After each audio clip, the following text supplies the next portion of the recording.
My daughter cut me off after the divorce without hearing my side. 8 years later, she came asking for her inheritance. I laughed and told her to unblock me and read the message I sent years ago. Hey everyone. Before we kick off today's video, I've got a favor to ask.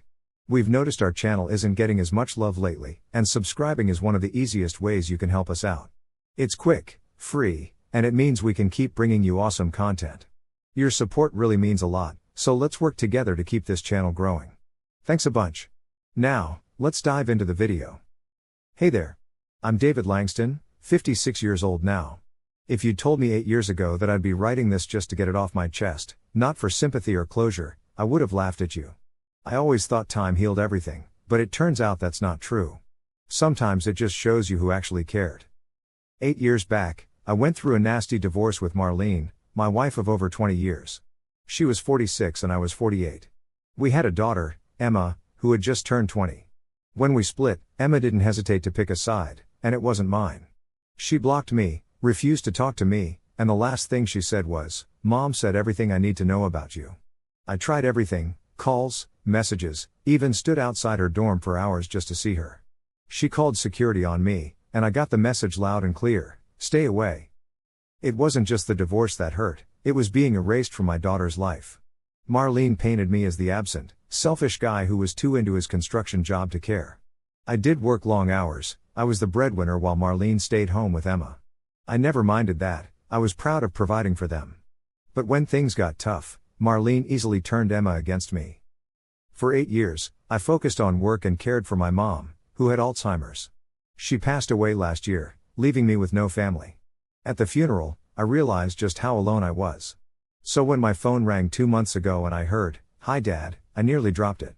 It was Emma, and I hadn't heard her voice in forever.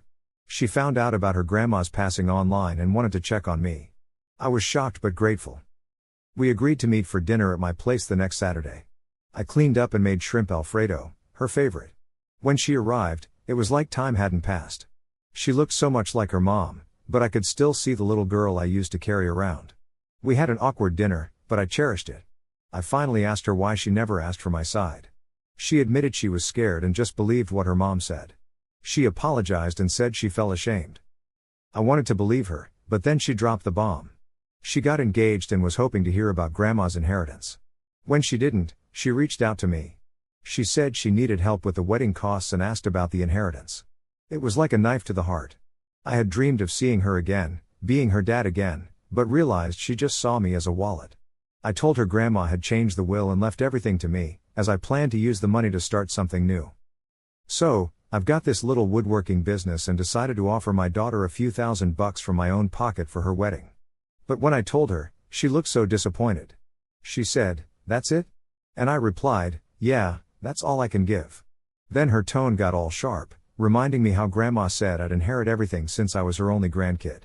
I calmly pointed out that she stopped visiting Grandma after the divorce. That's when she got really mad and snapped, "You're proving everything Mom ever said about you." I couldn't help but laugh bitterly, "And you're proving why I was worried you'd come back," I said. She stood up, all flustered, and said something like, "I came here to reconnect and plan my future, not to deal with your selfishness." I had to laugh. "No, you came to see if there was money in it for you." Her face went blank when I dropped a bomb. I told her that if she hadn't blocked me, she would have seen all my messages, updates about Grandma's illness, invitations to say goodbye, all of it. She was shaken and asked, "What texts?" I told her to unblock me. She did, and I sent every message again, pleased to talk, updates, everything. Silence filled the room, and she said, "I didn't know." I told her I don't hate her, but trust is gone, and without that, love can't survive. After that, she left without a word, and I was left alone in my quiet house, feeling kind of at peace. 3 days later, I got a call from Marlene, a name I hadn't seen in ages. For a moment, I thought it was some prank, but she kept calling. On her 4th attempt, I picked up, tired of running and letting others control the narrative. Her voice was soft, asking if we could talk. Reluctantly, I did. She said Emma came home upset, sharing our encounter. I almost hung up but decided to hear her out. Marlene admitted Emma spun a yarn about refusing my cash, but she knew her daughter well enough to doubt that story. She wanted to apologize, saying she had wronged me out of anger and fear of losing Emma. I reminded her of the pain it caused, being erased by my own kid like I never mattered, and she seemed genuinely sorry. Marlene confessed she had weaponized Emma and painted me as a villain to keep her close. I pressed why she was calling, figuring it wasn't just guilt. Turns out, Emma still thinks she's owed something because Grandma promised it to her before everything went south. She cut me off before getting into how she'd ignored me for 8 years, only to show up asking for money. I know she hurt you, Marlene said, but she's still your daughter. Calmly, I said, no, she's your daughter. You raised her to think I was some kind of monster, and now you want me to pay for her wedding to a guy who probably hasn't ever held a full-time job. Marlene went quiet. I had offered her money, more than she deserved after everything, but it wasn't about being fair. It was about seeing if any part of that little girl was still there. But there wasn't. I don't want things to end like this, she said. You'll regret it when you're older, I chuckled, kinda bitter. You think I haven't been regretting things for the past 8 years? Emma wanted me to talk to you, to say sorry, to tell you she was young and messed up. She hesitated, then went on, saying she twisted everything. She already said that, I replied. But a simple sorry can't rebuild those years. Sorry doesn't erase the silence, doesn't turn manipulation into love. She's still your blood. I got up and looked at my mom's old china cabinet. Emma used to hide behind it playing hide and seek. I stared at it, remembering. You know what hurts the most, Marlene? I would have given her everything, not just money, but my time, my love, my forgiveness. I was waiting for her to come back, but now she's here. It's clear she wants money, not me.